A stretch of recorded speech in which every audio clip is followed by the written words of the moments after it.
اور دوسری جانب ڈپٹی کمشنر طارق علی بسرا نے چلڈرن ہسپتال میں 5 سال سے کم عمر کے بچوں کو پولیو ویکسین کے قطرے پلا کر انسداد پولیو مہم کا افتتاح کر دیا۔ اس موقع پر C O health Chaudhry Muhammad Ilyas Kandar, assistant commissioner Mandi Bahauddin Malik, Kashif Nawaz, assistant information officer Atif Munir, M S children ہسپتال ڈاکٹر شکیل نذیر اور دیگر افسران بھی موجود تھے۔ اس موقع پر ڈپٹی کمشنر طارق علی بسرا نے کہا، وزیر اعلیٰ پنجاب سردار عثمان بزدار کی ہدایت کے مطابق پولیو سے پاک پاکستان ہم سب کا اصل ہدف ہے۔ دنیا نے پولیو سے نجات حاصل کر لی، اب ہمیں اس کے خاتمے کے لیے قومی فریضہ کے طور پر تمام توانائیاں صرف کرنی ہوگی۔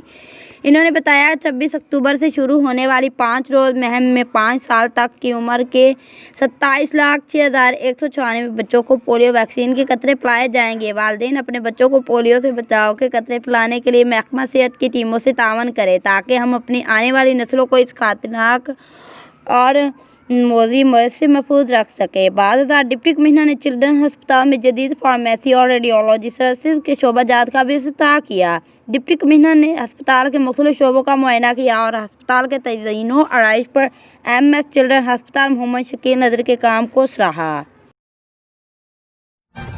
ہر لمحہ ہر خبر شان سے